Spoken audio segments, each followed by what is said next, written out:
Hello, everyone, and welcome to a very special episode of Sonic Comic Chaos. We've made it, folks. We have arrived at the end. Or is it a new beginning? We'll discuss that later. But, as always, I am your host, Silverace01, and joining me, as always, is my co-host, Ian Waffles. Ian, could you say hi?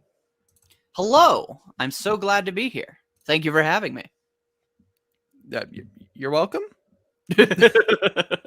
Yes, because we get to talk about my favorite arc in all of Reboot. So let's do it.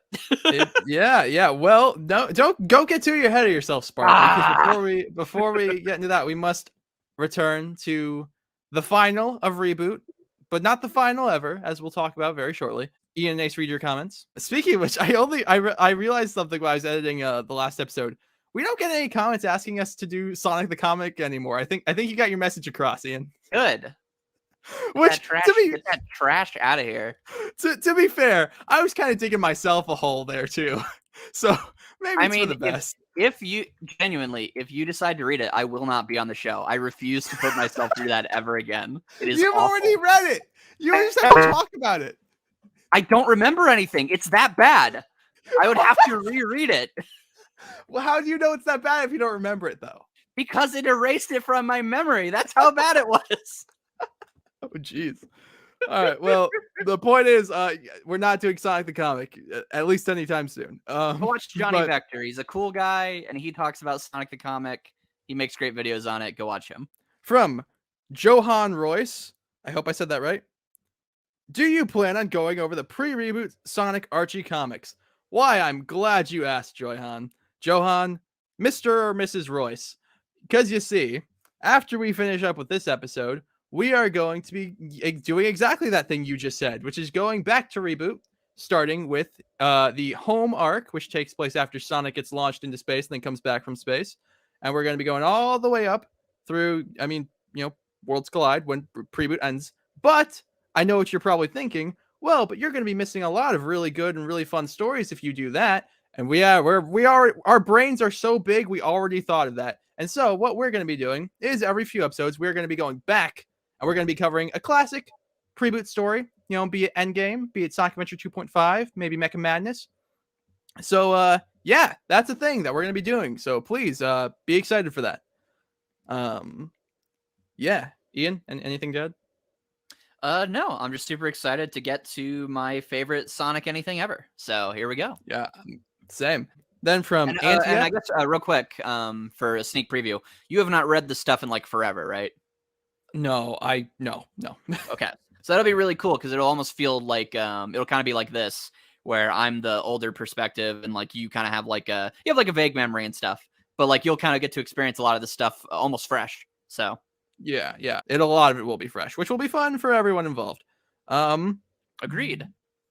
And then from Antiep, we have, they say, I know that you're not fond of IDW, but in recent issues, they promoted the background Lamb character, Lanolin, to co-star, and her character is near identical to that of Sally Acorn, right down to her dialogue. I'm very mixed about that. Ian, is that true? I think my friend put it a good way, which is that because a lot of people say that a lot of these new characters are just Sally. And I think more so what they're getting at is that anytime you have they have these new female characters like Lanolin, kind of Amy, the way she is, and then also the Jewel. They put them in these weird positions that Sally did have in Reboot, which is as kind of the leader of the Resistance or the whatever.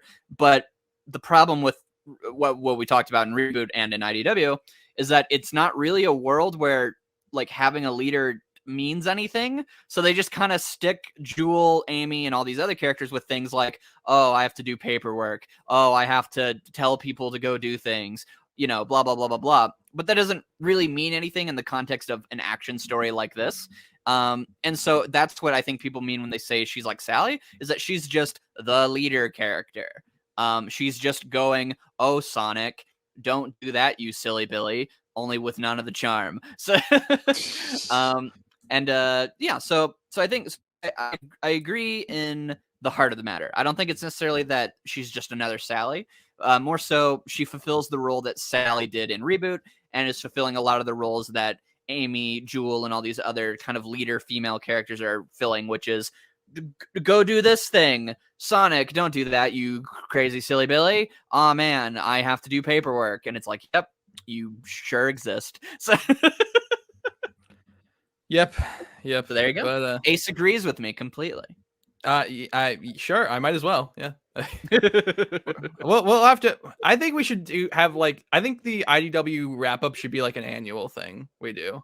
Because I know you said you wanted to do it for every milestone, but then that's a lot more issues that we have to stockpile and then read. So, but anyway, right. we'll talk. Good. We'll talk about that another time. But Yeah. Nick Marlin simply put the timestamp in the Origins episode to my mental breakdown.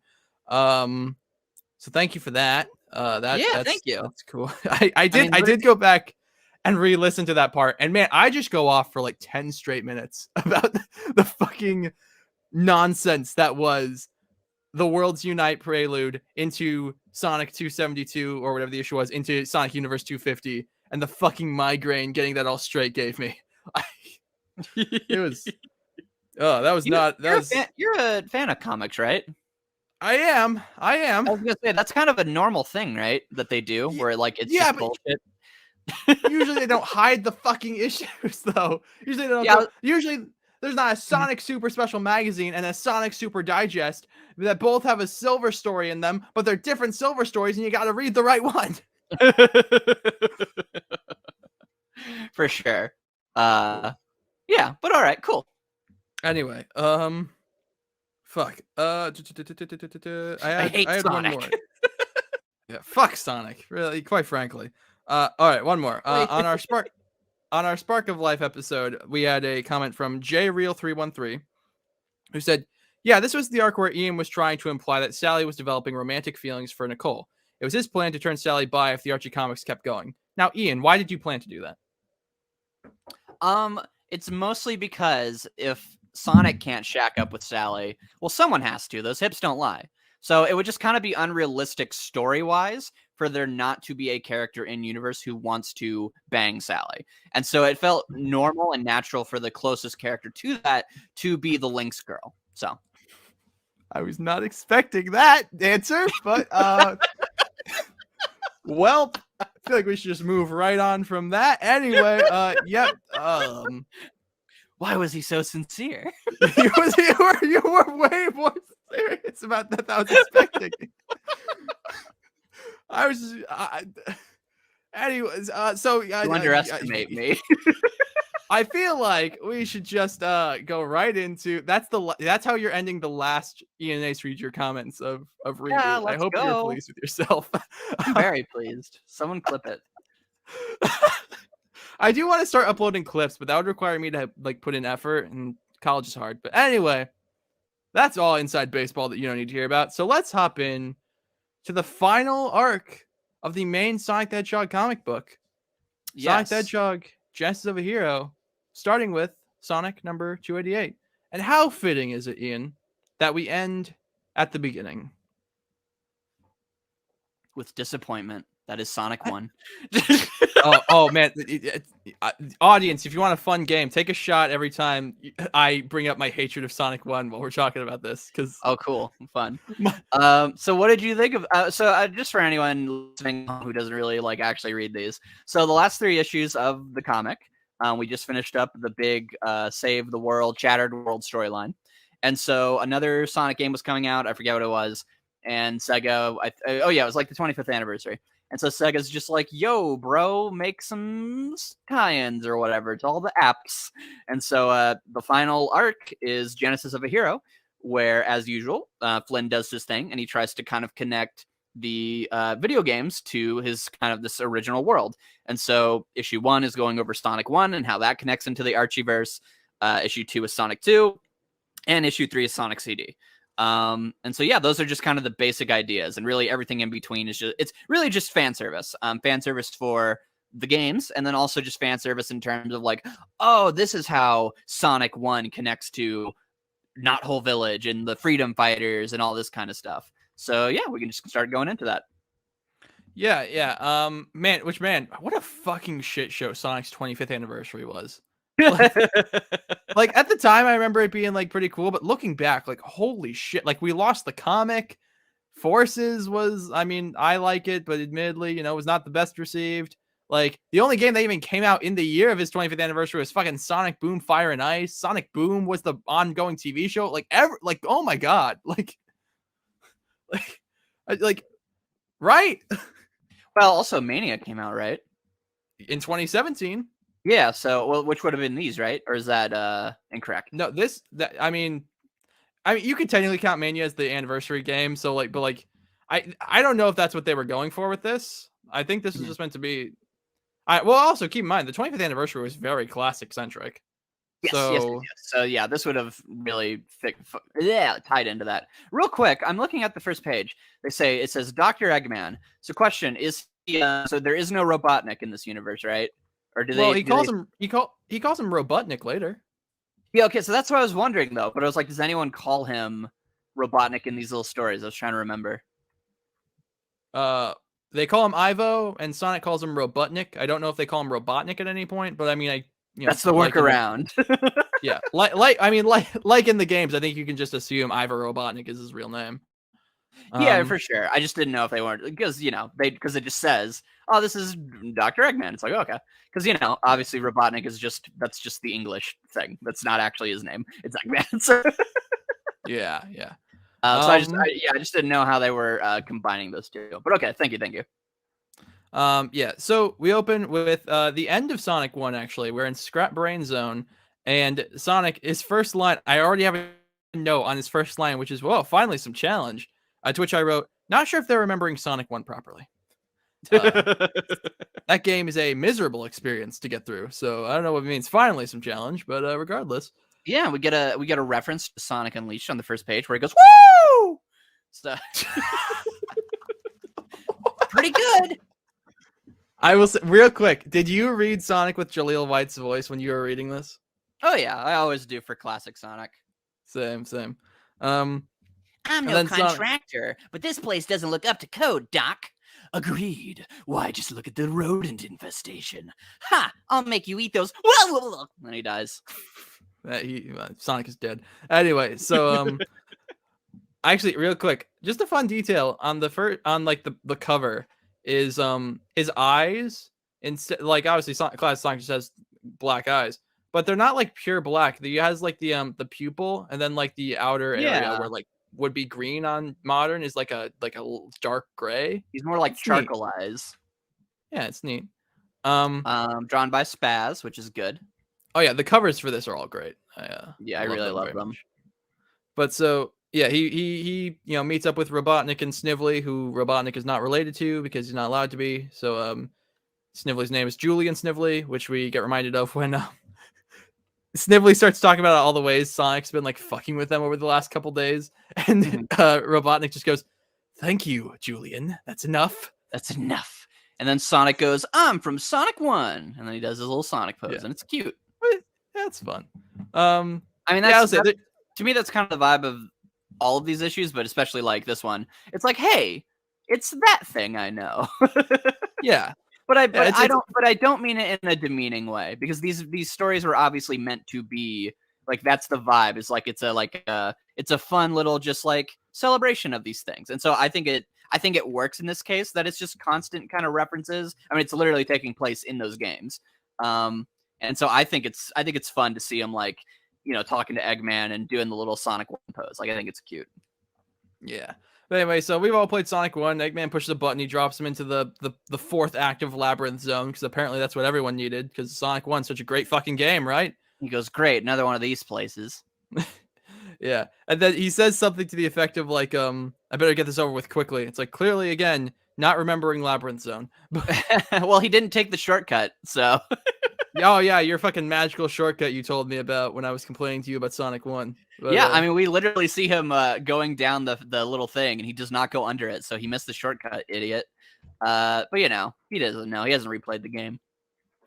Well, actually, what is a fun detail? First of all, there's a fun moment where it's where he calls him Robotnik, where he gets out of the purple water, and he's like, oh, God, this is awful. I need to shower forever.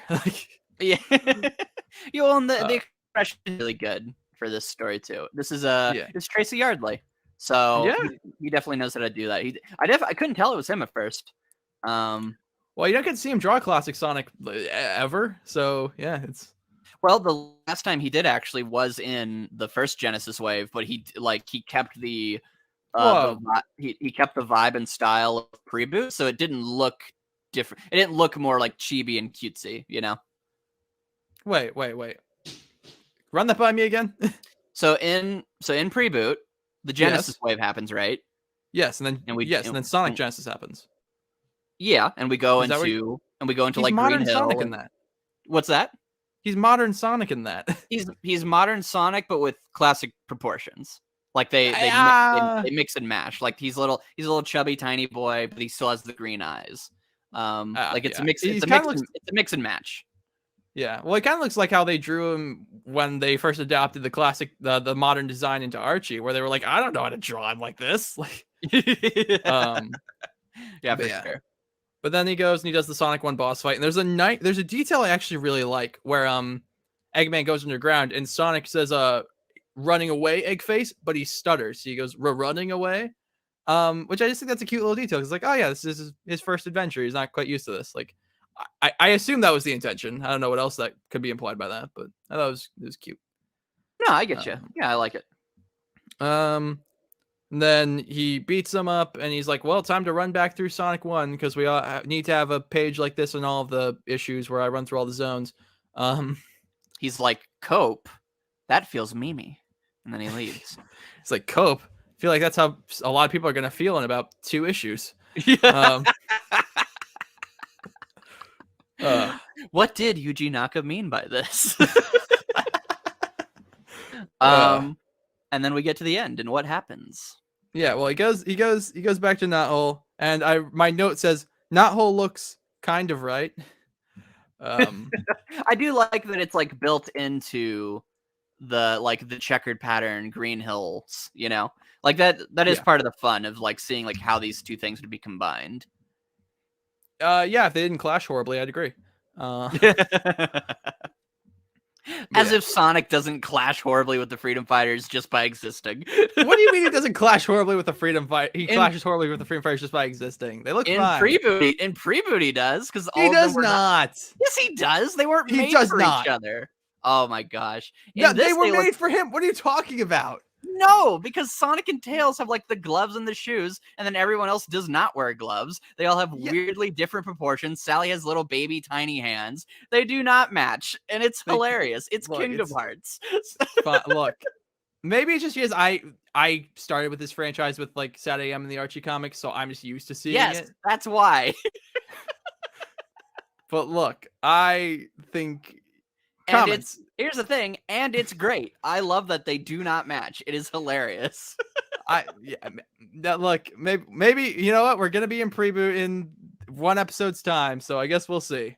But I do love the kid designs of all of them here. I think they're all adorable. They are very cute, especially Sally. Like I really love her little like floofy hair that goes to the left. Like it's adorable. Yes, I agree. And Sonic's like, yeah, I did all this shit, and I got the king out of the zone, and there's these. He talks about the special zones. He was like, yeah, you know, you gotta bounce around in them, and it keeps changing, making all these shapes. And Antoine says, that sounds horrible. Or Ian, you do a better Antoine. Say it. That sounds horrible. Yeah, and to which I wrote in my notes, I agree, Antoine. Because as discussed, the Sonic 1 special zones are fucking trash. Anyway, a lot of the lines are, hey, that's literally me. So, and then also King Acorn is Nagus. Yeah, which confused me. Yeah, because they're trying to tie it back into what they established in the lore earlier in the story. Like they established that like the kingdom got taken over by Robotnik, obviously. But then also like Nagus was kind of like in on it, and he's like pretending to be the king. So that's just tying so back together. They must be saying that like Nagus has done this shit before, right? Like there have been 2 times where he's like kidnapped the king and pretended to be him, because he does that, and he's doing that in Countdown to Chaos. Yes. But like there's no way that this stretches. There's no way we're meant to believe he is King Acorn from here all the way till the beginning of Countdown to Chaos. No. That'd be Well, nonsense. because he's also like locked. Like when they find him, he's just like locked in a room. So Yeah, well, that's the thing, right? It's like, how long was he in the room? yeah. So no, it's not. I don't think that's the implication. I think it's just supposed to be like, oh, he's at this old scheme again, because that's just what Walter does. So. Oh, you know what would have been fun? I wish they had drawn like some noticeable differences, and maybe they did, and I'm just not noticing them, which I guess would make them not noticeable between like the young King Acorn and the old one. I guess then the problem is that that requires you to establish a passing of time, which at this point they were still being weird about. Yeah. That would have been fun. I don't know. But yeah, he's just like, I hate my daughter, you stupid idiot. So I before I saw the shadow, I was very confused. I was like, what? Yeah, you're just like, wait, why does he hate his daughter? I was like, why does he look like he's gonna fucking smack her? Get off me. But yeah, that was that one. What did you think of it? Well, we're not quite done. That's the issue.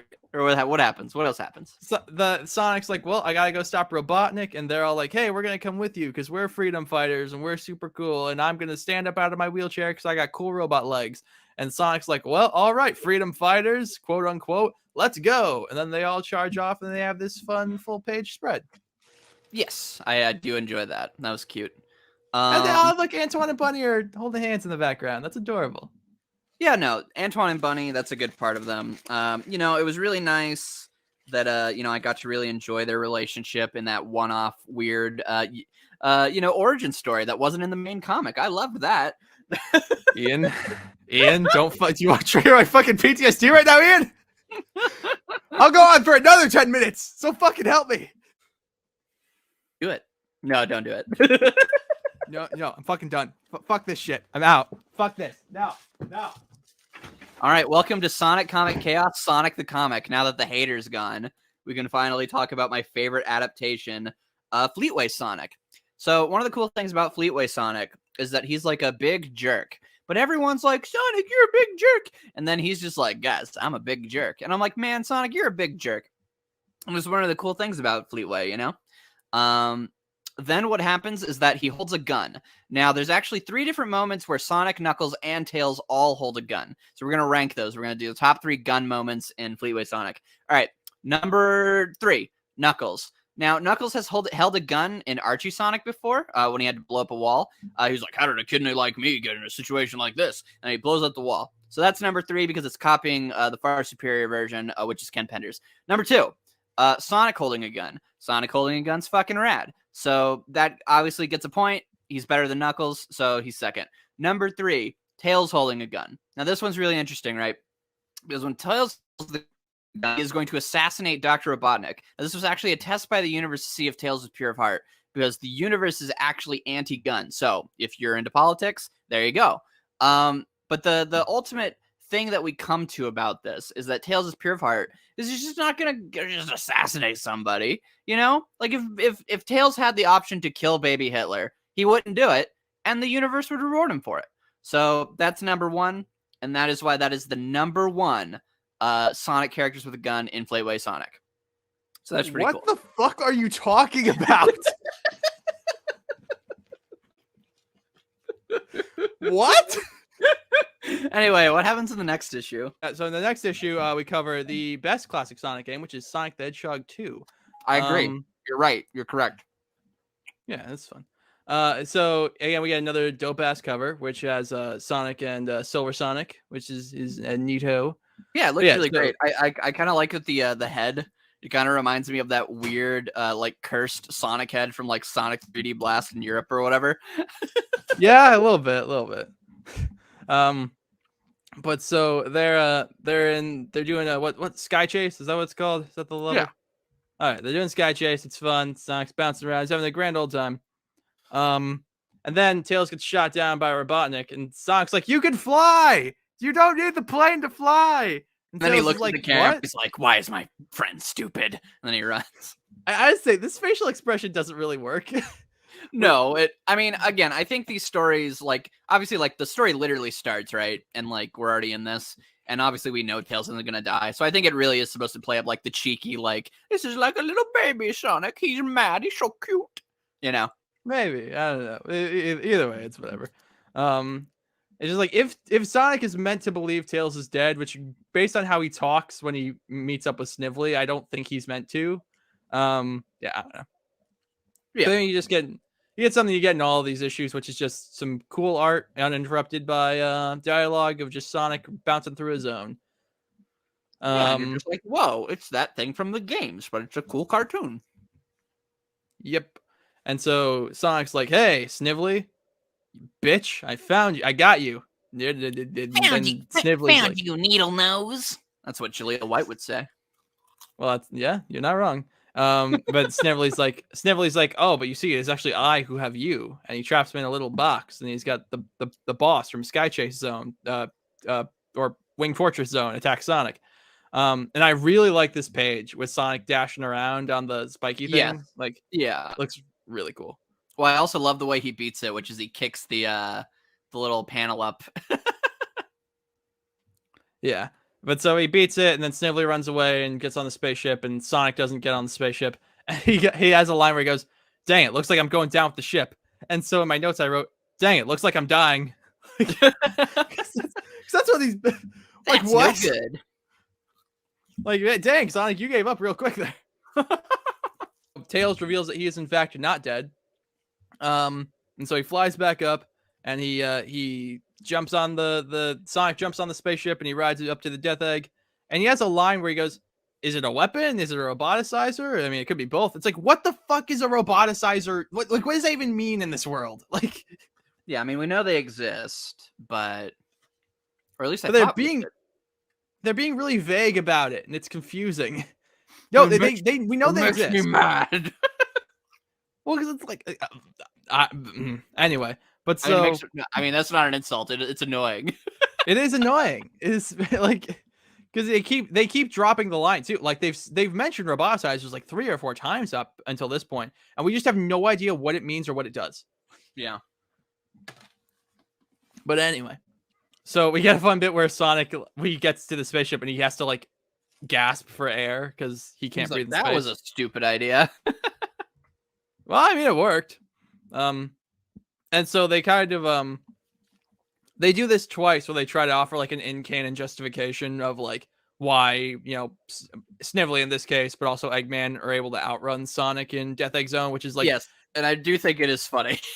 yeah. Whereas it's this first one where he's just like, you know what, I gotta catch my breath, and then you know what, I can take my time. I'm not trapped in here with you. You're trapped in here with me, bitch. We're in space. Where are you gonna go? Like, yeah, but then the final one is even better, which is he's like, "Bro, you're gonna run from me," and Eggman's like, "He has a point. He does," and then he just tosses Snively and chucks him at Sonic's face, and he's like, "Bye." That is great. But yeah, so I mean, like he fights Silver Sonic, he beats him. That scene happens where he throws Snively, which is wonderful. And then they do something which will become reoccurring throughout the other issues of this, which is it ends like right before the final boss, or right before like the end game point of the game, so that way you yourself at home can go out and play it. Purchase it. Yes, with your money for us. Yes, I think they and they even say like you can get it on your app store or no, your gaming platform of choice. Yeah, and then there's we didn't mention the off panel last time, but it's Sonic as a cop. So, but not Sonic, the Zone Cop, because that would be too good. He's too good for this world. Did you see Dan Slott on Twitter saying like, "Hey, I invented Sonic. If you guys want to use him, like, I'm not going to be appenders about this. Like, by all means." Well, it just depends, I guess, if he owns the rights to him. Yeah, these off panels are fun. Robotnik's a speeding criminal, and Sonic's like, you got to go slow because he's a cop, and it's funny. Yeah. And then anyway, we move on to Sonic the Hedgehog, number 290, Genesis of a Hero, part 3 of 4, supposedly. The last issue. Well, we'll get there. Well, but I have to say one really cool thing about this that is genuinely like, it's like serendipitous or whatever you call it, where it's just like, wow, it was fated to be this way, which is, all right, so Spaz, first cover he ever drew was issue 25, which was the Sonic CD adaptation. And he is now the final cover artist for the main comic, and he gets to go out with a Sonic CD cover. Which is fucking awesome, by the way. Which is awesome. I love this cover. It's great. Yeah. Well, and it's Um, because because Spaz is really good at mimicking styles, so it looks like the Sonic Sonic CD CD. opening. Yeah. Yeah. And they So even mentioned Sonic number 25, I think in like the letters page or the editor's note or whatever. Yeah. Which is pretty neat. But yeah, if you're strong, you can fly. You can reach the other you can eat side an of the apple rainbow. pie. It'll What? taste good. Ian, why? No. It's all right. It's not Blance. Drooda doopa droopa. Okay, let's go. What the fuck are you doing? Ian, you had one job. That was to back me up.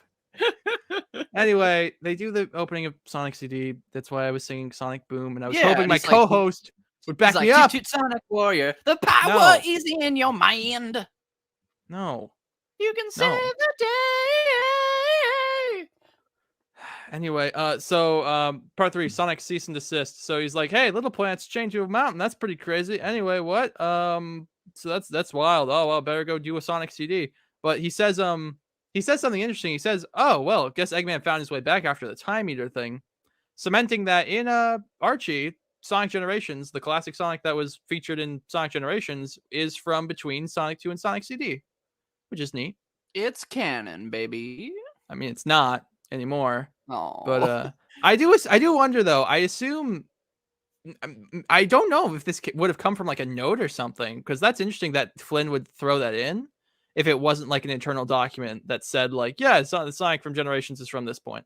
yeah, no, it is interesting. So yeah, but then who do we meet but little Rosie the Rascal? And you know she's fun. That's yeah. and she's like, "It's me, I'm Sonic," and he's like, "No, I'm But I'm Sonic." And then he pink. leaves. So this is a cool thing that I learned about Amy.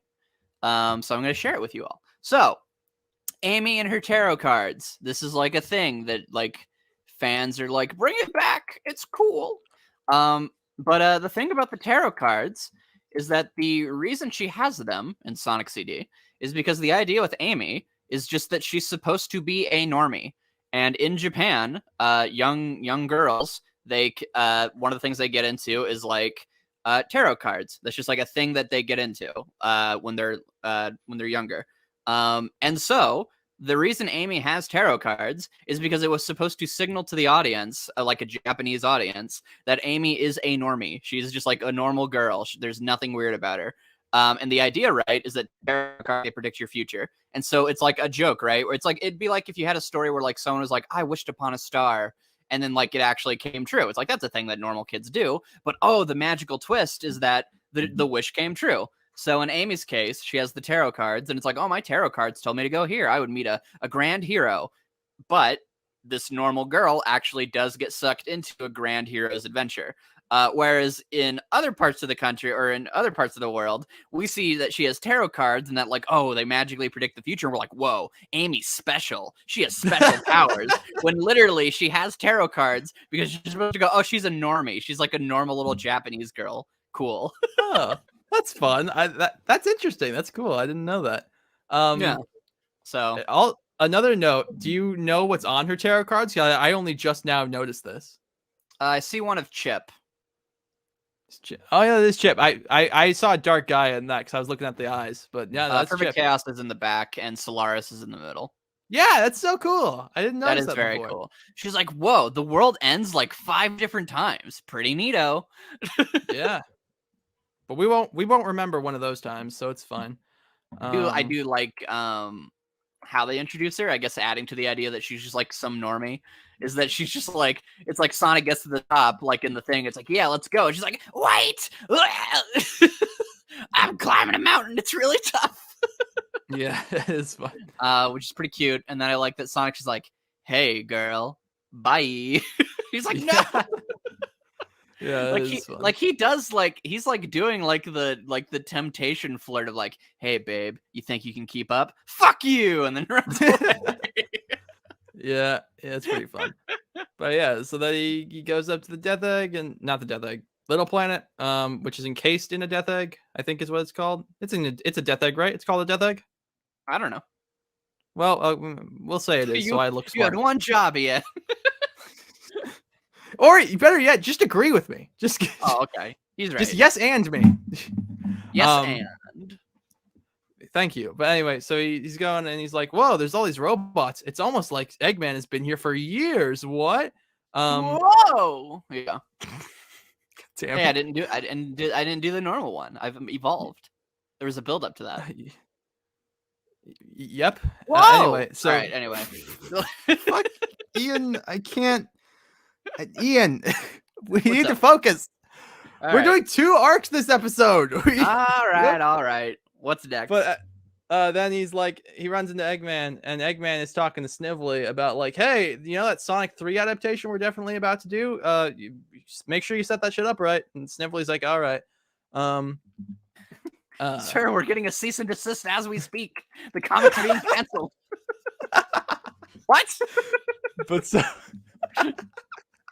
But so Sonic fights the first boss from Sonic CD. Although you may recall, if you've had the displeasure of playing Sonic CD, that he's already fucked up because he beat the boss without going into the past and destroying the robot generator. So he has guaranteed himself a bad ending. So good on you, Sonic. Indeed. But so Amy gets kidnapped by Metal Sonic. It's wild. And so then we get, just a couple pages of Sonic, running through zones and destroying robot generators and going from past to future and back and forth. And my note says, this does not properly illustrate the horror of actually playing Sonic CD. Yeah, he's going to the right. That does not happen. You go up, down, left. Yeah, no. You go every direction but right in that game. But yeah, Eggman so said he gets to mess with the local critters. What a sleazeball. yes. So that thing you just said. Then what happens? So they have a Sonic and Metal Sonic race, and I forget. I feel like I have a vague memory because I did, after I read this the first time, I did go back and read Sonic number 25 legally. Is this page a recreation of a page from number 25 of him and Metal Sonic racing? It's not a recreation really. Like, it's just that in that there was a 2-page spread of Sonic and Metal Sonic racing, but they just go down, like, it's literally like they're at the top of the page, they go in a circle, and then at the bottom of the page they're out. So like this is supposed to be like that, but like times a billion. Yeah, it's an homage. and I love it. So yeah, it's an homage. There you go. Yeah, and so he frees Amy, and then he's like, yep, let's go do some more Sonic CDing. And he picks her up, and they run off into the distance, and they're like, yep, let's go get some time stones. Yeah. And then our final off panel of the main book is Robotnik having to do community service, which is fun. And then they're like, whoa, guys, go read the next issue. It's totally coming out.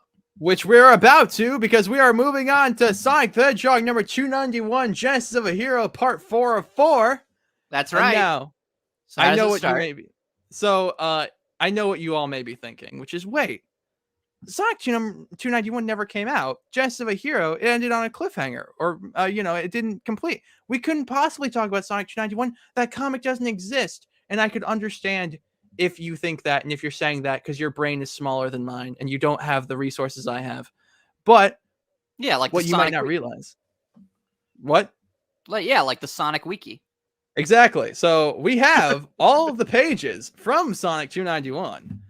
And let's just talk about that real quick, because there's some fun stuff. I mean, without the dialogue, it really is just straight up, hey, look, it's Sonic 3 and Knuckles.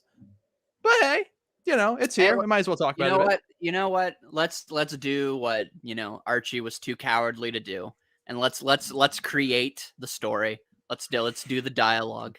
I'll play Sonic. You play Knuckles. Who's Tails? You. Okay. Are we actually doing this? All right, let me pull it up. Archie Sonic. We're gonna do it until the joke becomes bad. So let's. Okay. Archie well, there's Sonic. no dialogue. 291. There's no dialogue on page 1, so. All right, perfect. All right, we're on page 2 right now. For those of you following along at home, we're on page 2. Wow, pull up your Sonic stuff. All right. Oh man, these are like little sketches. All right, so you're say something. Hey Sonic, look up there. Tails, you're stupid. Whoa, there is a panel there. Whoa. Know, right? Now that's way past cool. Next page. Crazy. Yeah, page 3. Yeah. Load. All right. Knock, knock. It's Knuckles. Whoa, is that Knuckles? Better believe it's Knuckles. Oh man, Tails, watch this.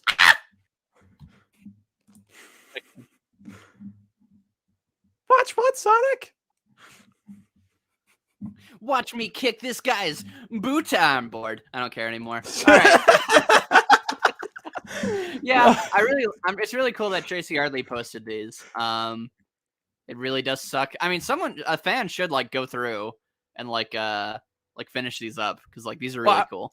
I was looking because I was like, surely if Tracy Yardley can just post the pages, surely Flynn could post the script, right? But seemingly he just hasn't done that. So there's some weird nonsense going on behind the scenes as far as that. So I guess we'll see what happens. He did say like worst case scenario, he'll just release it. But then I think what it has to do is I just think what the idea is that IDW, when they've gotten rights to other stories, like other comic franchises before, they've been able to reprint old comics from previous publishers. And I think what he's hoping for is like for them to figure that out and like to release Archie stuff again. And then maybe like he'll release something kind of like the Sonic Encyclopedia where there's no like new images or anything, but like maybe it would be kind of like a secret epilogue. And it would just he would be able to write down officially in some official capacity, maybe with some like art and stuff too, to go along with like here's what would have happened. And he has also said like last resort I'll just release the stuff, and 2 I'll just like find like I'll just get Adam Bryce Thomas or like Evan Stanley or whoever one of my friends, and I'll just see if they want to like draw a few issues. So is that coming before or after Lost Hedgehog Tales? Just out of curiosity. Well, this is like in reference to the Lost Hedgehog Tales, like the idea. No, I know. It's just that's been a thing forever, and to my knowledge, very little has come of it. I know, but all right. So that's it for that. Well, I'll just read through my notes really quick because it is just Sonic. They go through Sky Sanctuary and they meet Mecha Sonic, and Knuckles is like, "Hey, you're a good guy." And it's like, yeah, just go look at the pages. They're on the Sonic Wiki. They look good. Tracy Yardley drew them. So I'll just read my notes really quick. So they would have acknowledged the mural. That's pretty neat. And then we get to the part with the Chaos Emeralds where I'm like, oh, so they're just normal Chaos Emeralds then, because obviously Hypersonic isn't canon, and people are mad about that, even though it doesn't make any sense for Hypersonic to be canon, because that would just make Supersonic obsolete, and that would be a whole thing. But whatever. Well, we want Hypersonic back. And then my next note was, oh shit, Mechasonic. And my final note for this issue, and by extension the entirety of Reboot Sonic the Hedgehog main book is, well. So yeah, that's that. And they all died. I think real quick, I just want to say that I really like that we actually do have like some covers for a couple next issues, and we do know like the direction the comic was kind of going to take. It feels like where Sonic so I want to know how you feel about this, because this has always been an interesting choice that I don't know. That really to me feels like it's the perfect encapsulation of like Flynn finally like being like, all right, freedom fighters are like done. Because do you know where the what was going to happen next? Kind of. I know they were all going to go their separate ways, and they were going to go split off and have their own adventures, and Bunny was going to go to Soul World, and yeah, and so that's what I mean is like it seems like what Flynn was ultimately going to do was that the Shattered Arc was supposed to be the last kind of hurrah for the freedom fighters, and then he was going to let Sonic do Sonic stuff, go on adventures and kind of be alone and meet new people or hang out with whatever friend was around at the time. And meanwhile, all the other freedom fighters were going to go off and get their own Sonic Universe stories or B stories. So it really did seem like, and we can even tell from the issues that come up, it's like Sonic goes and hangs out with like Honey the Cat. Sonic goes and like does a few other does something with Mighty, I think.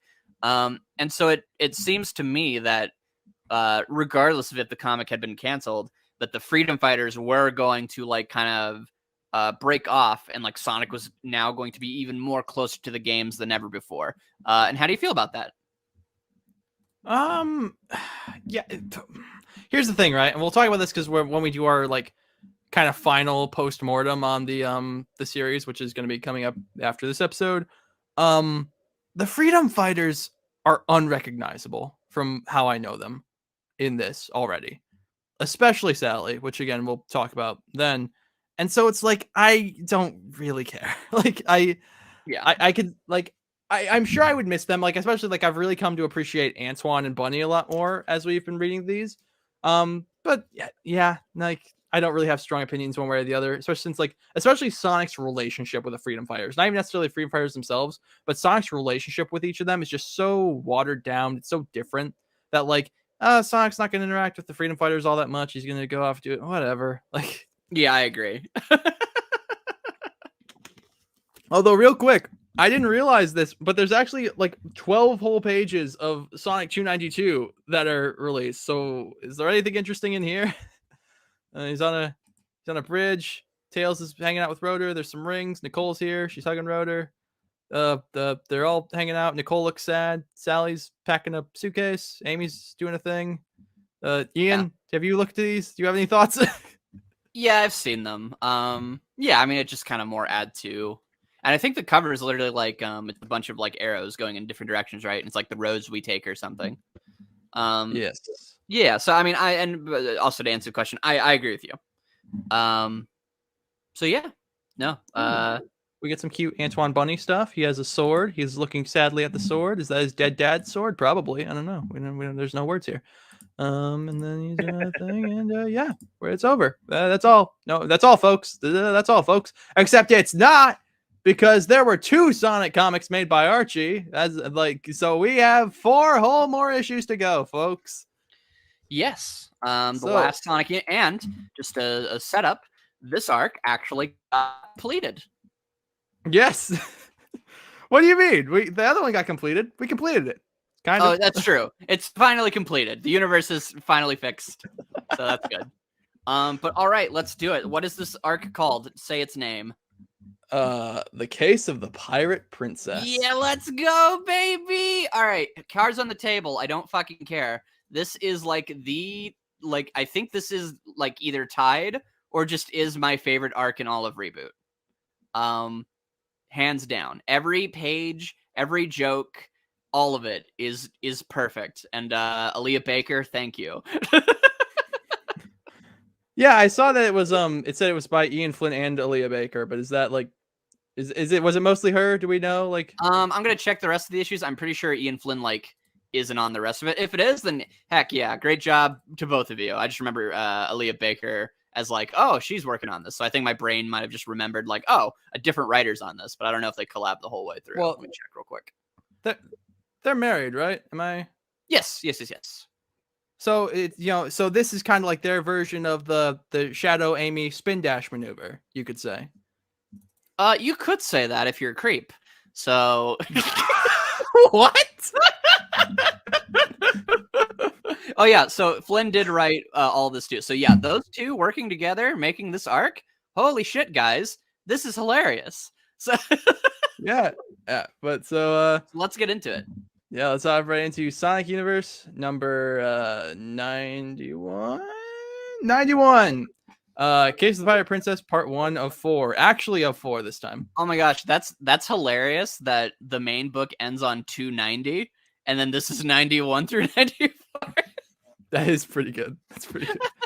I mentioned this already, but it is sad that they both ended right before like big milestones. Yeah, it would have been nice to get there at least. Well, and that's what always sucks about Preboot too, is that it ended on 247. Yeah. Well, but then we got the Mega Man crossover for 250. Aren't you happy about that, Ian? Tell me what happens in this story. Also, we have Archie Sonic Online 250, which is great. That one is great. Anyway, go ahead. It's great. It's wonderful. But anyway, regardless. So, Vector, one thing I love is that every issue opens with like a noir detective monologue from Vector. Yes, where it's like a fake reimagining of what happened, and he's like trying to narrate it, but he's like, man, this narration stuff's hard. I don't know what to say. Yeah, and so Echo the dolphin walks in, which is fun. Sorry, real quick. Just I don't want to do this the whole time, but I just want to quote some of this stuff because it is really funny. So he goes, well, okay. So he goes, the detective life is a hard one. The jobs are tough, and actually, I don't have a case right now, but when I do, they're tough. Sometimes the streets are mean and full of hoodlums. Well, okay, they're not bad kids. They're just noisy. And there's that cape on the corner, the one with the raspberry filled pastry. What I mean is, yeah, it's a tough life, but I'm a tough guy. Years of rough work made me this way. Even though times are tough, geez, this noir stuff is hard. Might need a thesaurus. Next paycheck, I'll put that on the list. Anyway, so a classy dame walks in, and then whenever she speaks, it's like, oh, the person came in. It turns out in the real world, Vector is just like freaked out because he's like, holy shit! Ah! So it's just it's excellent. I love it. It is great. It is great. Yeah, and so this is after it is weird that this is like the only real like kind of peak at the post shattered world. Yeah, which is like it's just going on a pirate adventure, but whatever. Yeah. Like I said, so I also love that Echo the Dolphin is a character in this.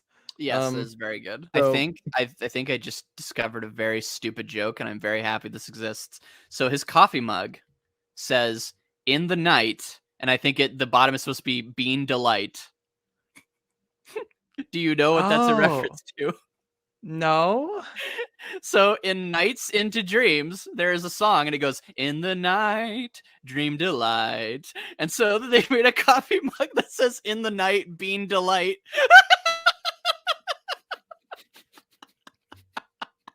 That's great. I was trying to read that because I wasn't sure what it was saying, but that is great. That's lovely. That's what I mean. This story is hilarious. It's insanely good. Yeah. But so anyway, so Echo the Dolphin walks in and she says like, "Hey, yeah, I got a case. There's a princess, she's been captured, can you help us find her?" And she gives him some information about like, yeah, she was a model for Honey, and so I went to talk to Honey, which by the way, I miss Honey. She was in what, like one arc? She was great. she was in the Fighters arc, which was fun. Yeah, I liked her there. But well, she's dead. We'll never see her again. It was the other good reboot arc. Really good reboot arc. we've had multiple good reboot arcs. We've had multiple good ones, but that one's like peak. It's like great. Yeah. But and then she talks to Rouge, and she's like, basically, I've been doing a lot, but I'm not a detective. You're detectives. Do some detecting and help me find the princess. And Vector's and then the joke is that like he's like, all right, we can do this, and she's like, actually, I did a bunch of detective work. He's like, all right, fine, then we can do this thing. I actually went there and did that detective work. He's like, what do you fucking need us for? I don't understand.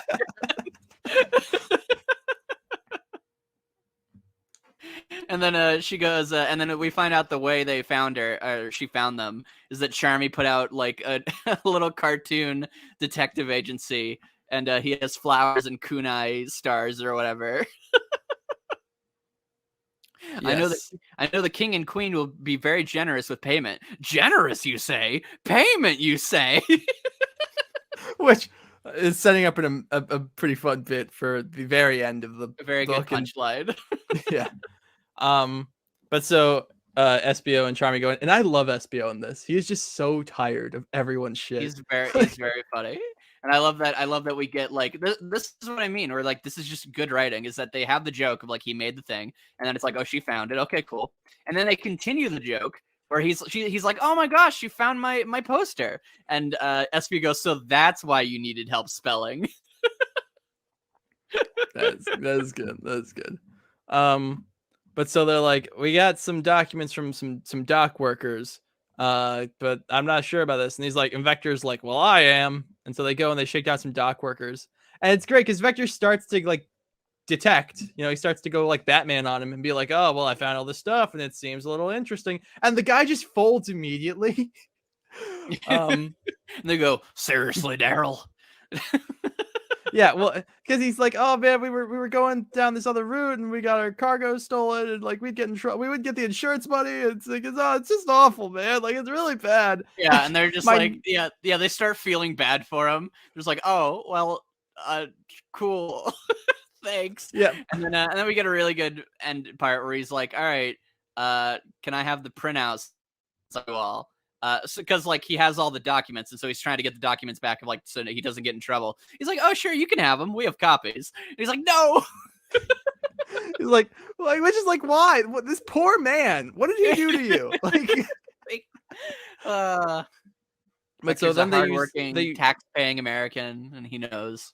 So, United Federation Ian, you mean? yes. Can we go fight pirates and rescue princesses now? I'm bored. Charmy does say that. Charmy, they're all great. Charmy, I could very easily see Charmy like characterized exactly the way he is here, becoming grating, and I can't really explain how he doesn't. He just kind of doesn't. He's just cute and fun. I think it's literally just because, one, he does say some funny things. Two, you can't hear his voice. So there's that. Well, I hear his voice in my head. He speaks to me. Oh no. And again, we'd have an amazing joke here where they're in the, so one, the image of like a fucking taxi car driving underwater like is really funny. And it has like it has like starfish headlights. And there's just this great joke whereas, you know, Charmy's just like, oh, look at all these fish or whatever. And then he's like, wait, miss, like what would happen if like the car broke down and like water spewed in, like would we all drown or whatever? She's like, nonsense. That's never gonna happen. Like, it's all gonna be fine. And then they hit someone, and it starts filling with water. He's like, you lied. You said it wouldn't happen. We're all gonna die. This is great. This is pretty good. But yeah, and so then which is again just fucking terrifying. Driving in a car underwater. You fucking kidding me? Scariest shit I've ever seen in my life. Hit somebody. Yeah. But so then we get some exposition about the princess. Now she was gonna have Coral's position, which was the shrine priestess or whatever. Yes. But she didn't get it. Coral got it. Which they don't really explain how, because they're like, oh well, she ended up getting it over the princess, which like her parents are in charge of the kingdom. How could that have happened? Like who chooses this? I guess like the elders it's probably like the elder Chow or whatever. Yeah. And then for a second I was a bit confused because I didn't realize I forgot about like the color schemes for a second. So for a second in this flashback, I thought Coral was the princess and the princess was Echo because they're both purple. Yeah. And my note says so do the lieutenant and the princess have a special bond? Yes, master and slave. Wait. That was not what I was implying. Later on, there's a great joke where she's like, I'm here to protect the princess, and she's like, hey, so like, I don't want to like ruin your honor or whatever by making you turn evil. So would you like, if I just told you to like get arrested, would you do it? She's like, yes, my queen, even though it would really hurt. She's like, okay, great. And they just throw her in the brick. Jeez. She's a good dog. She does what she's told. Oh, don't say it like that, please. I beg of you. Begging our way. No, Whoa. Ian. So fucking help me. Oh god, I've signed up to a lot more episodes of this, haven't I? All right. Anyway. They run over Razor with their car, which is fun. Razor's good in this. I like Razor. No, all the characters are good. Like it's not just like the game characters. Like everyone is funny. Oh yeah, everyone's great. I like everyone. And so they have a bit of a fight, and then we find out Razor's doing this because he's a simp. Yeah, as any good man should be. Ian. Dude, I love they hit him with the fucking car, and then the Chow attacks Vector and bites his eyeball, and then Razor slams him Vector in the car. He goes, "Who the heck are you?" And Razor goes, "Oh, that's a weird way of saying sorry for hitting you with a car."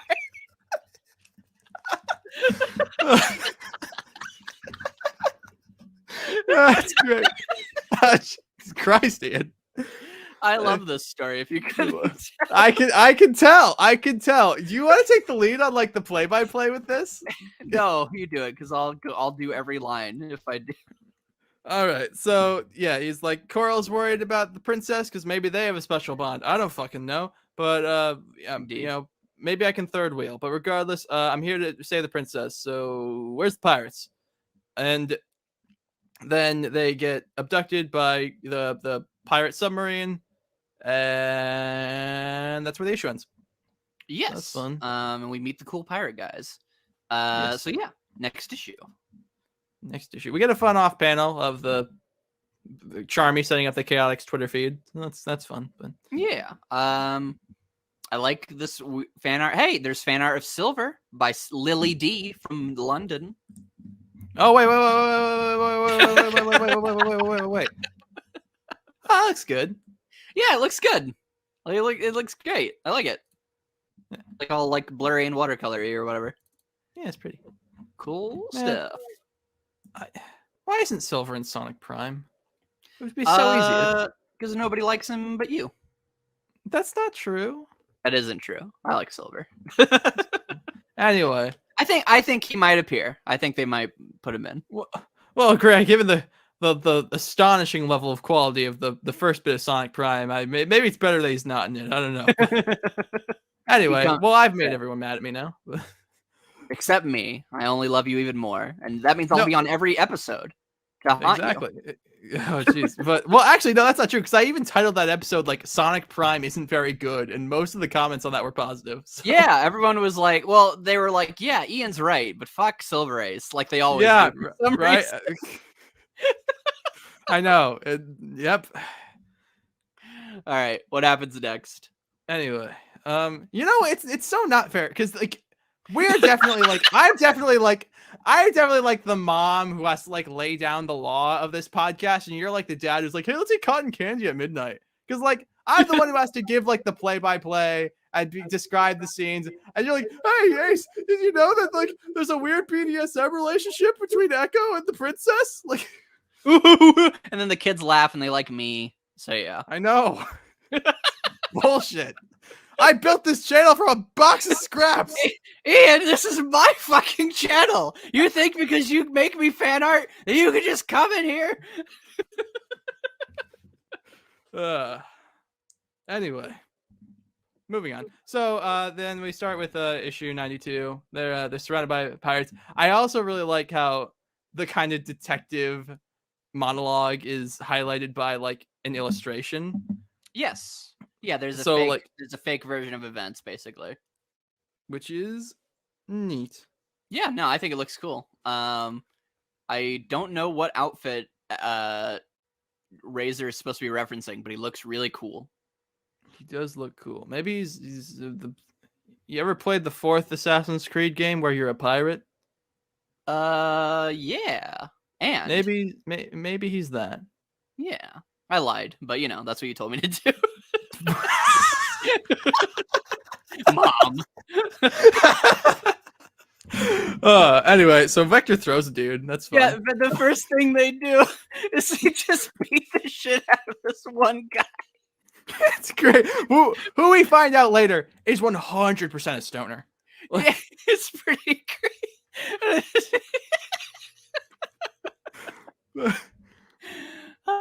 Then what happens? Then they pretend to be like, hey, you know, it'd be awesome. What if like we became pirates?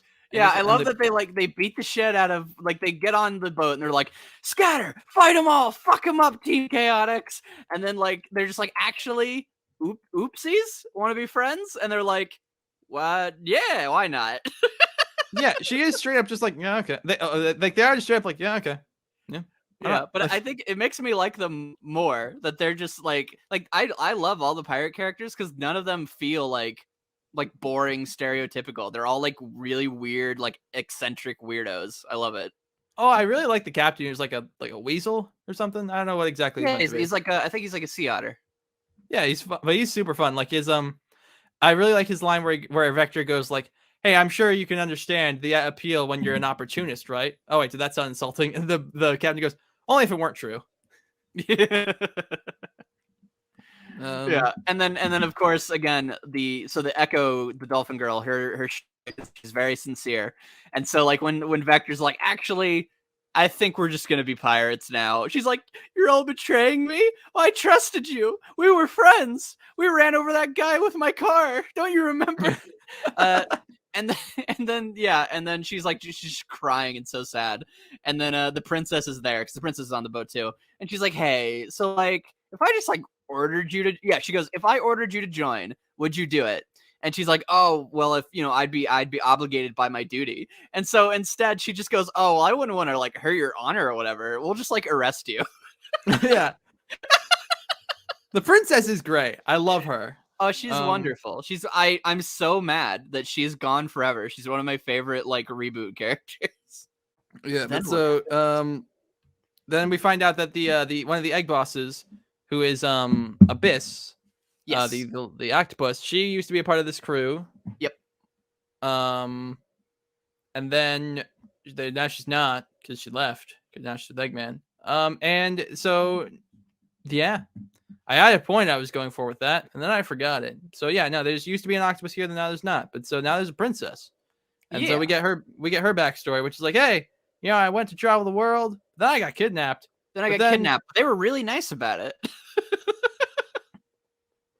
Yeah. So like, do we find out here that the reason that they kept her is because she can read the? No, it's a little later, but whatever.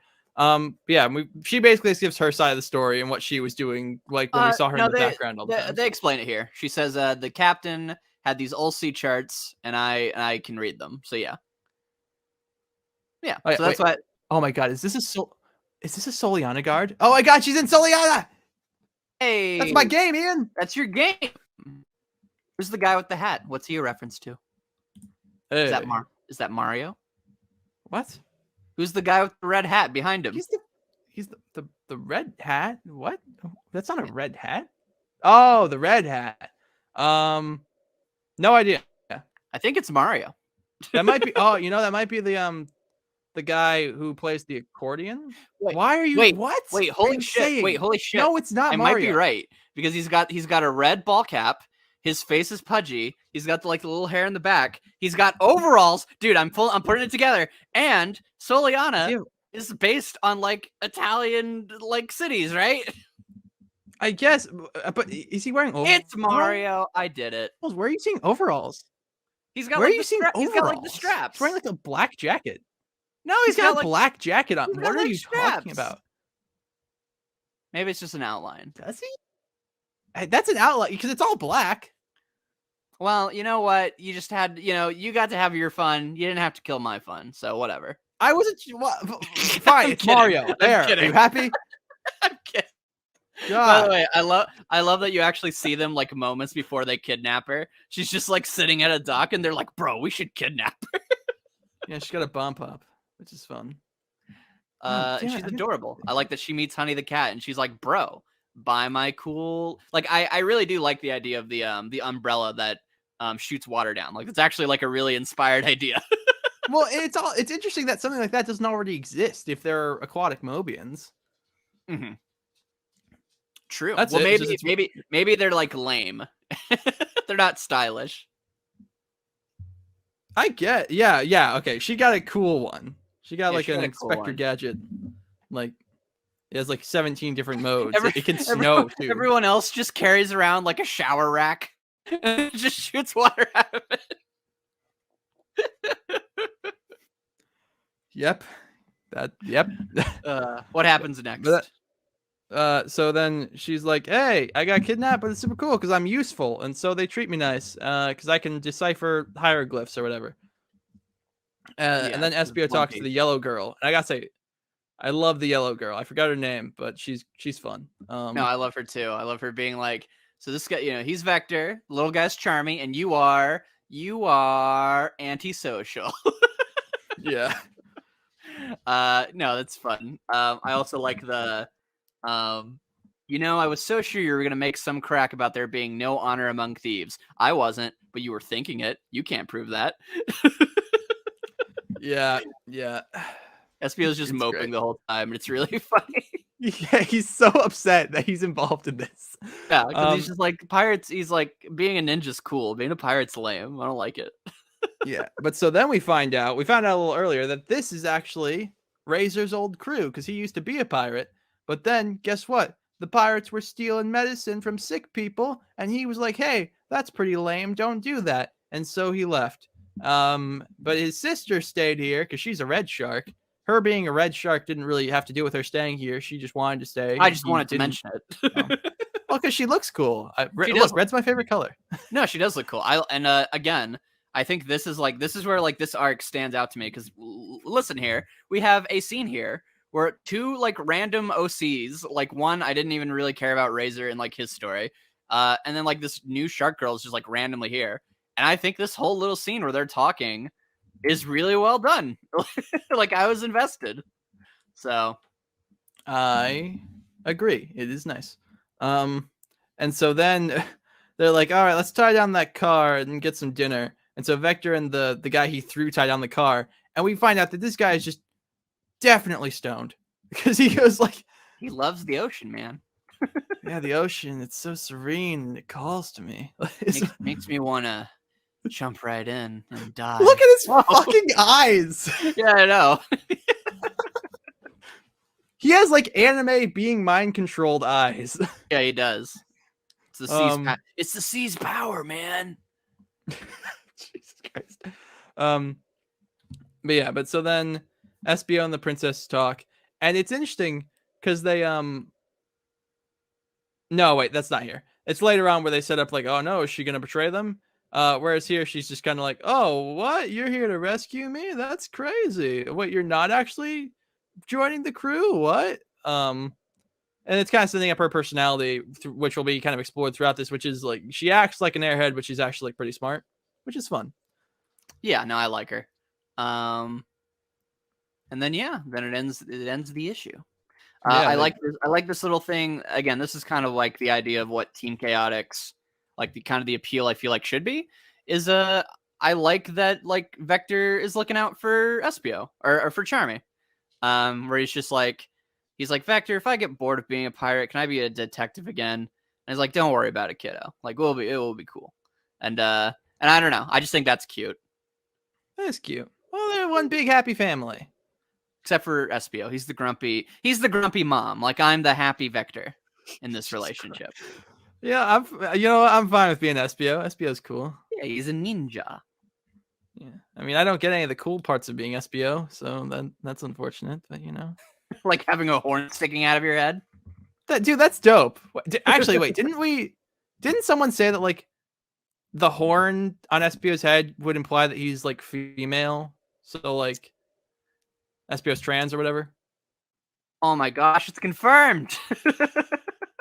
And then what happened? I mean, no, it's probably just like how they thought hedgehogs couldn't swim, but it's an interesting little fact. Yeah, I was literally going to say it's the hedgehog. Yeah, also, I only just... Yeah. Real quick, I figured out the big dude is a Yeti crab. I was so confused about what he was throughout the entirety of this story, but he's a Yeti crab. That's cool. So I like that's it. Cool. So yeah, then we get the off panel of a pun because she's like, "Hey, if you wore a vest, you'd be an investigator." Vector's like, "I'm a crocodile." She's like, "Well, fuck you then." So... Anyway, Sonic Universe number 93, Case the Pirate Princess, part 3 of 4. So and Noir monologue. Oh, this page is cool. I didn't really pay much attention to it, but we got like the captain. He's all silhouetted, and the princess is dressed like a dame, I guess. I'm trying like a dame, like a woman from one of those detective stories. Yeah, no, I like it a lot. Like I really love these pages, and then I always love that they're usually followed up by like someone like just being in pain. So like right after that, he's like, "Well, part of a plan, 3/5 of the plan." Blah! He's like, "Ah!" Yeah. But so anytime Vector's in pain, it's very funny. It is fun. But so then Vector is like, "Hey, whoa, there's a key there. We like need that key. Could be cool if we had that key." To which I can only think like, if it runs off an ignition system, couldn't you just like hotwire it? And we find out later it's like password protected or whatever. But it's like that's it. The key plot was a little sketchy to me personally. I don't know how to hotwire things. Do you? I am not a world famous, world saving detective, Ian. Has he done any of those things you just said? Neo Metal Sonic, the Metal Overlord. He was there. He helped. Sonic Heroes doesn't happen in this world. What do you mean? Yes, it does. It cannot. It super does. That's not IDW. What are you talking about? In Champions, we see a flashback to Sonic Heroes. Oh, well, he probably wasn't there because that helps my argument. Fuck you. Anyway. They're making breakfast and some shit happens. They let the stoner make the breakfast, which I don't know if that's the best idea, but he's doing it. It's his turn. And so then the Chaotix decide they're going to talk strategy just out in the middle of the ship.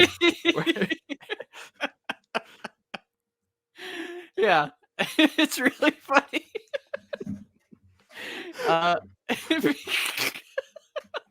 Because then they're just like, hey, so you guys are being like really obviously suspicious. They're like, oh, we're just telling really funny jokes.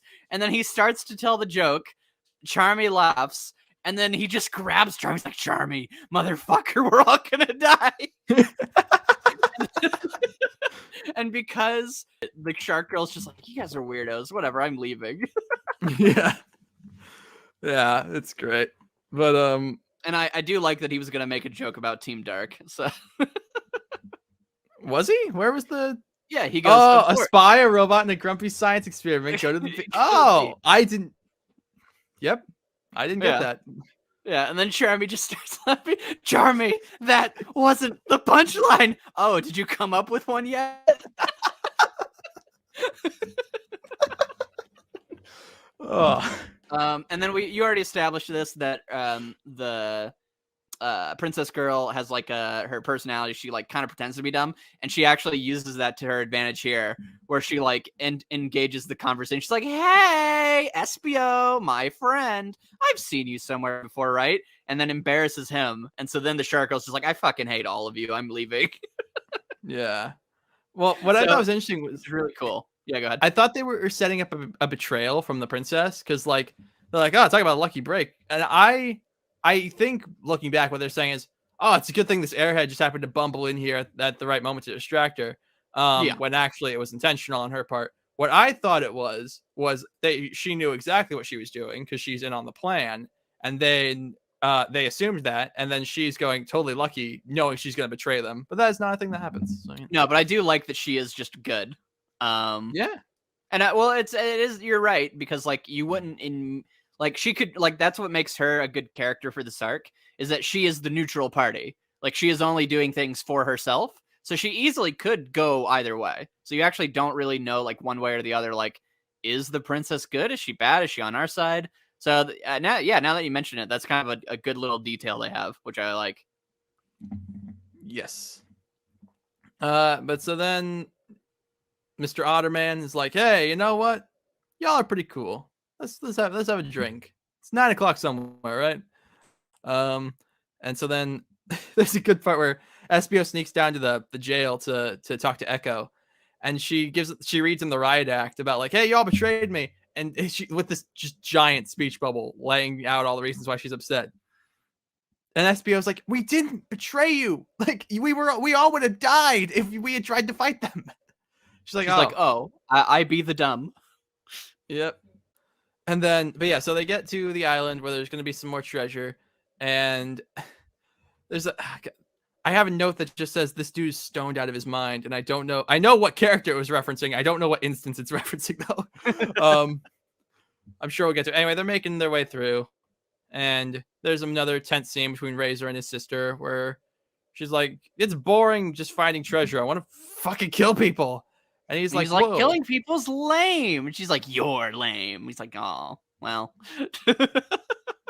Yeah. But so then she's like, the princess reads the hieroglyphs, and she's like, hey, there might be some bad shit in here. Maybe we shouldn't open it. And he's like, no, we should. And the captain's like, no, we should fucking open it. Like, yeah, it's going to be super cool. Oh, here we are. The guy's like, the ocean is so nice. The waves are just so reassuring, so familiar. Like old friends that always come back, sharing familiar conversation. Like, this guy is just fucking hot. Like, why did they... I know why they left him behind. Like, why... You guard the base. He's watching the boat. Yep, sure is. Yeah. I mean, regardless. So, like, And then they're like, "Yep, we're gonna go in here and get this cool weapon or whatever is locked away, and it's gonna be super awesome." And then the issue ends, and we get our off panel, which is insane, by the way. So the off panel is the guy going like, "I want to look more piratey," and Charmy going, "Well, why don't you wear 2 eye patches? Because he's a dumb kid." And then the guy goes, "Now I'll cut my hand off and replace it with a hook because it's less. It's at least less painful than talking to you." Like, Jesus Christ!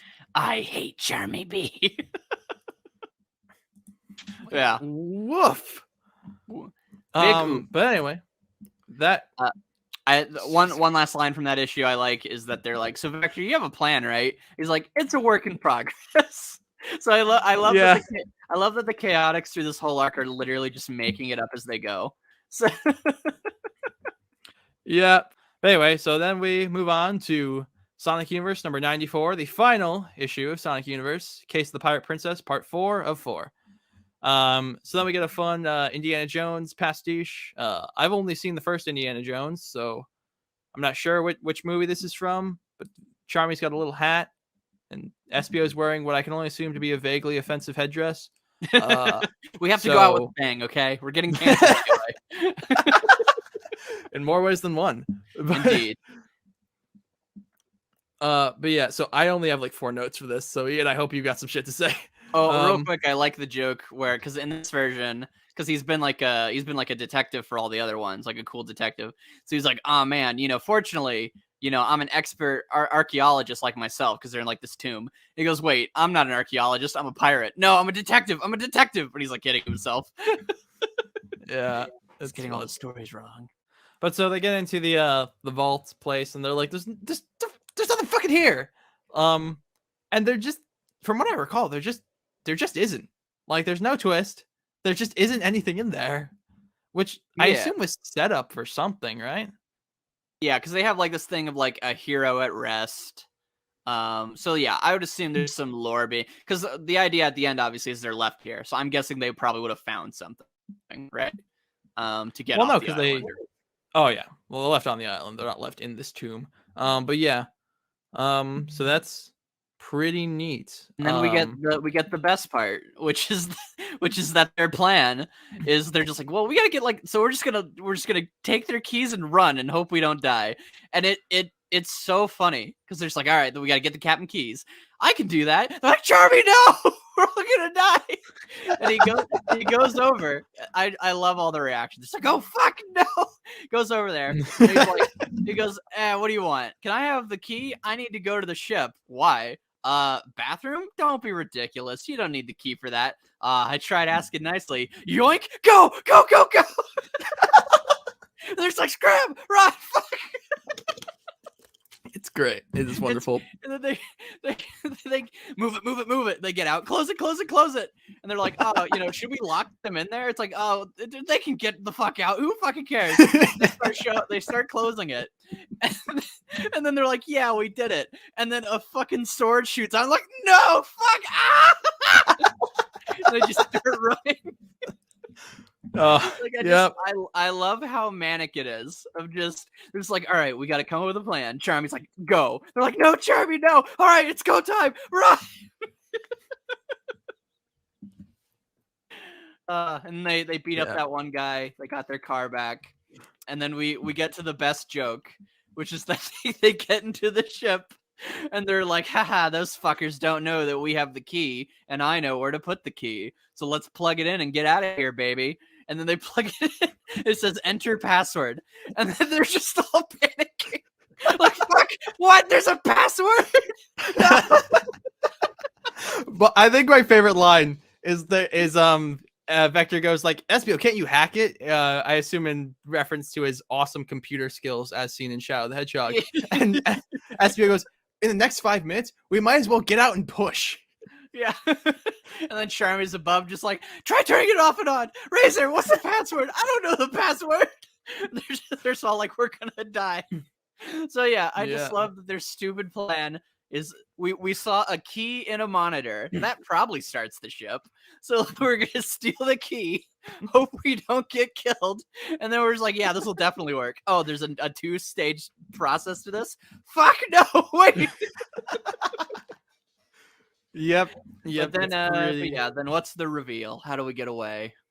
Well, we kind of spoiled this reveal already, but the princess isn't stupid, and she knows the password because she's always watching and always learning, and so she enters it, and the password ends up being chowder backwards. I don't know if that's a reference to something, but it's something.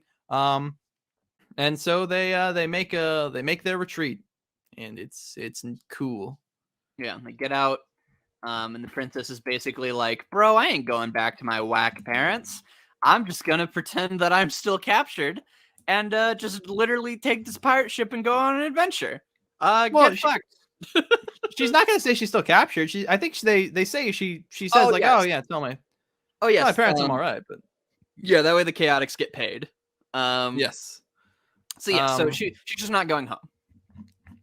And then not helping what you said earlier, she's like, "Hey, Echo, you want to like tag along and like help me out?" And Echo's like, "Yeah, sure." Yeah, and then she stays. Razor goes home. He's like, "Oh, I got my real home," and it's like, "Yeah, cute." And then we get the final joke, that they got paid a royal fee in sand dollars, which is utterly worthless. Well, not worth less, just not worth much.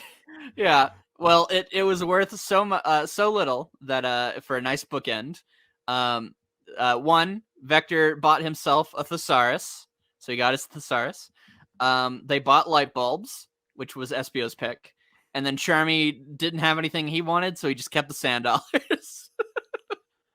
Yeah, well, no, Vector didn't even get his thesaurus. Oh, did he not? In the end, I didn't get my thesaurus, and Espio only got a 6-pack of light bulbs. Is this what you were referencing in that one arc when you were talking about Espio wanting the light bulbs? Yes, he wants light bulbs. Okay. But there's yeah, go ahead. There's a great line where they're talking because they assume, because I assume it's vaguely similar to like the yen to US dollars conversion, so they think they got a lot of money, and so Vector says something effective like, "Ooh, maybe we can get a new game console. What are they up to now? 32-bit?" Yeah. Which is a good reference, because wasn't that what the Knuckles Chaotix was on? Well, I like it for 2 reasons. One, that's a good reference for, I didn't even think of the Knuckles Chaotix one, but I also like it. It adds to the Chaotix are poor joke. So it's like Vector hasn't played a video game system since like the Genesis. Yeah.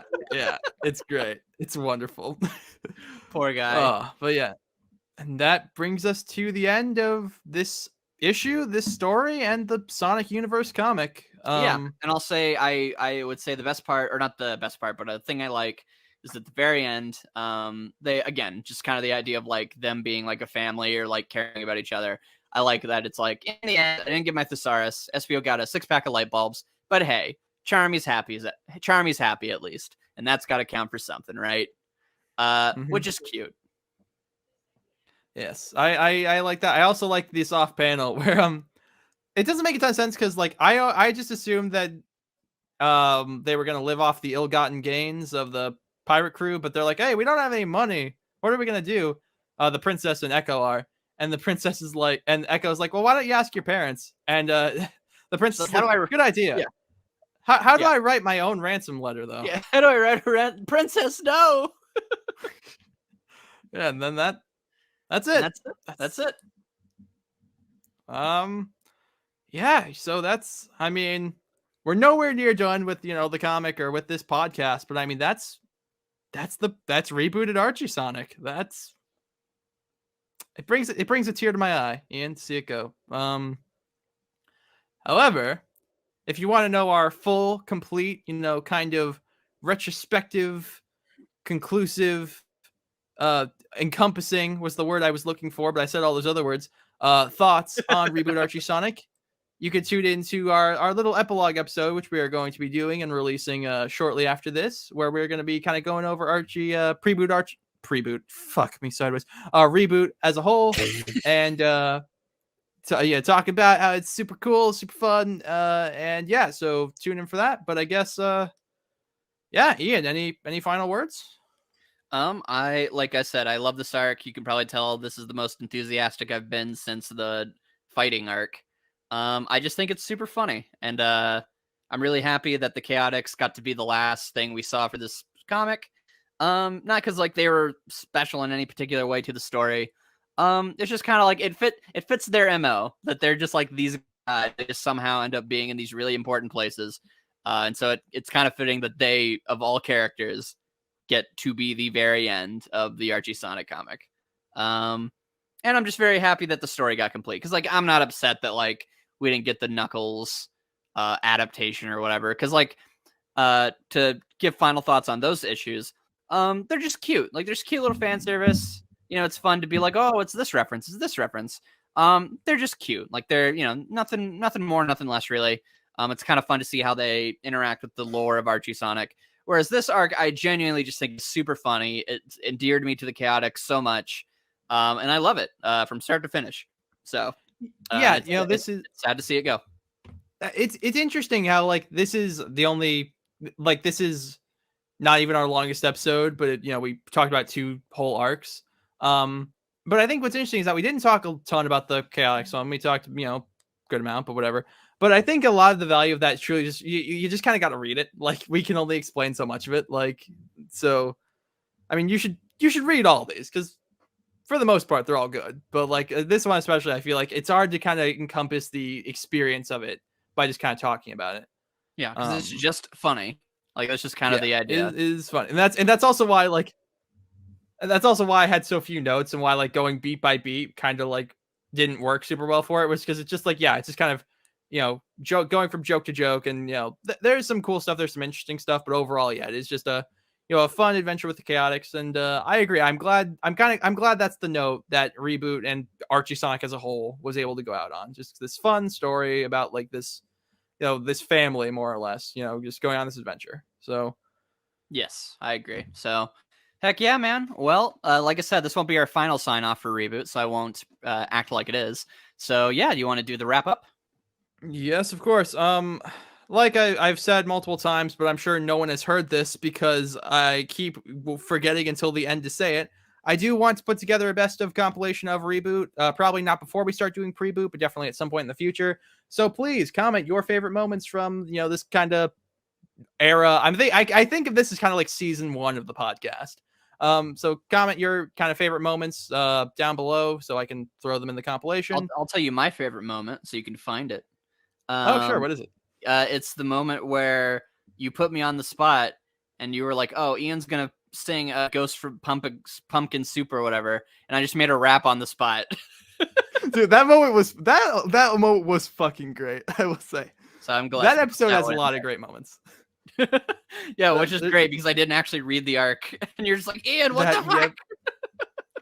Well, I will say that, fuck it, I'll keep this in there. I think you can clearly tell there's a moment in this podcast where we went from like being very structured, very like, okay, we go from here to here to here. No, we have our points. No, we're doing actual serious discussion of the comic, to just like, fuck, whatever. And I think that episode really is that moment. The excuse for me to hang out with you. And I always enjoy hanging out with you because you're my friend. Oh, thanks, man. But no problem. Anyway, we will see you all next time. I'm SilverAce01. You can find me here. You can find me on Twitter at SilverAce01. He's Ian Waffles, but he's more famous than me now because he released a video that's pretty cool and you should watch, talking about why Archie Sonic is the best Sonic. I concur on that point. He also does other stuff. Ian, you want to talk about your other stuff? No, that's about it. Thank you for watching. Well, yep. Thank you for watching, listening. Thank you for supporting the podcast up until this point. Yes, and we will catch you for our kind of reboot wrap up. How am I only now thinking of reboot wrap up? We'll see you for the reboot wrap up. But until then, take care, everyone.